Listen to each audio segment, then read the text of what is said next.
Saudara-saudara yang terkasih dalam nama Tuhan kita Yesus Kristus, kita kembali lagi dalam renungan harian kita. Hari ini kita akan menyanyikan satu pujian dari nyanyian pujian nomor 143 yang berjudul Mengikut Yesus Keputusanku. Ini satu lagu yang saya rasa kita semua kenal, pernah dengar, mungkin pernah nyanyikan atau bahkan sangat suka dengan lagu ini. Mari kita nyanyikan bersama-sama. 2 ayat saja ya. Mengikut Yesus keputusanku, mengikut Yesus keputusanku, mengikut Yesus keputusanku. Ku tak ingkar, tetap ku ikut walau sendiri. Tetap ku ikut walau sendiri. Ku tetap ikut walau sendiri. Ku tak ingkar. Kalau hanya sendiri, apakah tetap ikut? Nah, hari ini kita mau melihat firman Tuhan dari 2 Petrus. Ini 2 Petrus pasal 3 ayat 9. 2 Petrus 3 ayat 9, dan kiranya ini menjadi renungan kita. Mungkin di antara kita ada yang bertanya tentang apakah keselamatan yang ditawarkan oleh Tuhan Yesus untuk saya, untuk kamu, atau mungkin untuk orang-orang yang ada di sekitar kita. Katakan sini dalam 2 Petrus pasal 3 ayat 9. Dikatakan di sini, Tuhan tidak lalai menepati janjinya, sekalipun ada orang yang menganggapnya sebagai kelalaian. Tapi ia sabar terhadap kamu, karena ia menghendaki supaya jangan ada yang binasa, melainkan supaya semua orang berbalik dan bertobat. Bagi kamu mungkin tidak asing, atau mungkin kamu pernah mendengar bahwa di dalam Tuhan Yesus ada keselamatan. Kalau kamu bukan orang Kristen, kamu mungkin ada mendengar orang Kristen mengatakan, oh, Yesus adalah sang juru selamat. Di dalam Tuhan Yesus kamu mendapatkan keselamatan, pengampunan dosa. Dan bagi kamu yang sudah menjadi orang Kristen, terkadang mungkin kamu bertanya, apakah aku memang sudah benar-benar selamat? Nah, pertanyaan-pertanyaan ini adalah pertanyaan yang sama ketika kita bertanya juga, apakah keselamatan itu memang untuk saya? Dan terkadang pertanyaan ini juga timbul oleh karena kita merasa dosa kita terlalu banyak, dosa kita terlalu besar, sehingga kita merasa tidak layak untuk diselamatkan. Atau apakah aku mampu sungguh menjadi anak Tuhan?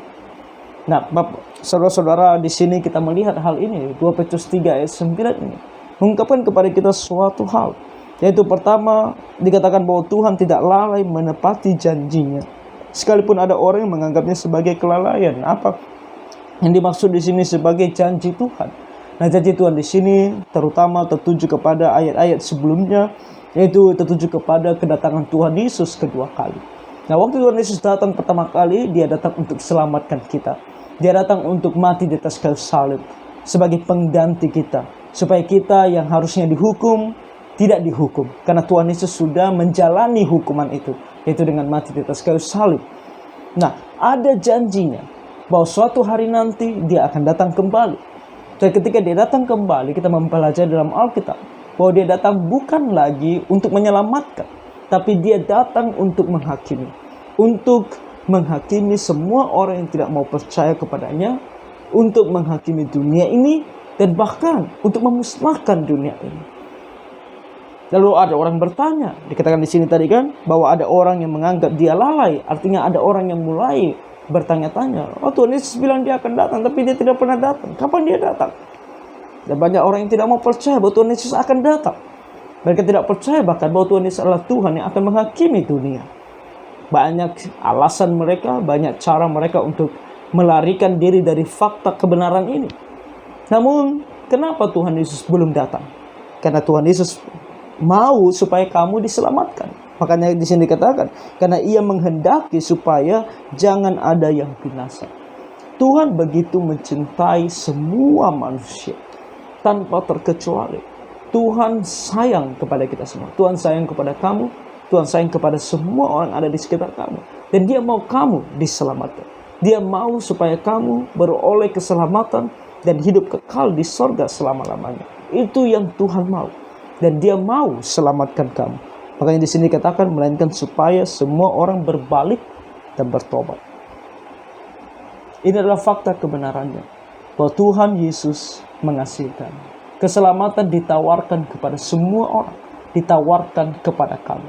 Dan tentu di sini harus digarisbawahi bahwa semua orang yang akan diselamatkan oleh Tuhan adalah mereka, supaya semua orang berbalik dan bertobat. Artinya ada satu hal yang harus kita lakukan dengan pertolongan Tuhan tentunya, dengan anugerah daripada Tuhan, yaitu kita berbalik dan kita bertobat. Di sini menunjukkan kepada kita adanya satu sikap kita, di mana kita mau datang kepada Tuhan Yesus, sungguh-sungguh percaya kepadanya, dan kemudian berbalik dari segala dosa-dosa kita, bertobat dari segala dosa-dosa kita, dan memfokuskan diri kita hanya kepada Tuhan Yesus saja. Sudahkah kamu melakukannya? Kalau sudah, keselamatan itu teraplikasi untuk kamu. Artinya kamu telah mendapatkan keselamatan. Kalau belum, belum terlambat waktunya. Karena keselamatan ini masih ditawarkan kepada kamu. Ambillah, maka kamu akan mendapatkan kehidupan yang kekal itu. Sebelum kamu mati, atau bahkan sebelum Tuhan Yesus datang kembali. Nah, kita sebagai orang Kristen sungguh bersyukur. Karena Tuhan begitu menyayangi kita. Kalau sampai hari ini kita masih begitu yakin bahwa kita adalah anak Tuhan. Itu berarti bahwa kasih karunia Tuhan telah menjamah hati dan pikiran kita. Sehingga kita sungguh-sungguh percaya kepada Tuhan Yesus. Nah, itulah kasih Tuhan kepada kita. Maka marilah kita bersyukur kepadanya dan sungguh-sungguh mengasihi Dia di dalam hidup kita. Nah, kiranya Tuhan menolong kita semua. Dan ini kan satu ayat lagi dari lagu tadi, mengikut Yesus keputusanku, ayatnya yang ketiga. Mari kita nyanyikan bersama-sama. Ku ikut sampai ku lihat Yesus. Ku ikut sampai ku lihat Yesus. Ku ikut sampai ku lihat Yesus. Ku tak ingkar, ku tak ingkar. Mari kita berdoa. Tuhan Bapa Surgawi, tolonglah kami untuk kami sungguh-sungguh melihat kasih-Mu yang besar ini. Bagi setiap yang mendengarkan firman-Mu namun belum percaya, kiranya Engkau ya Tuhan yang menyentuh hati pikirannya agar ia sungguh-sungguh percaya kepadamu.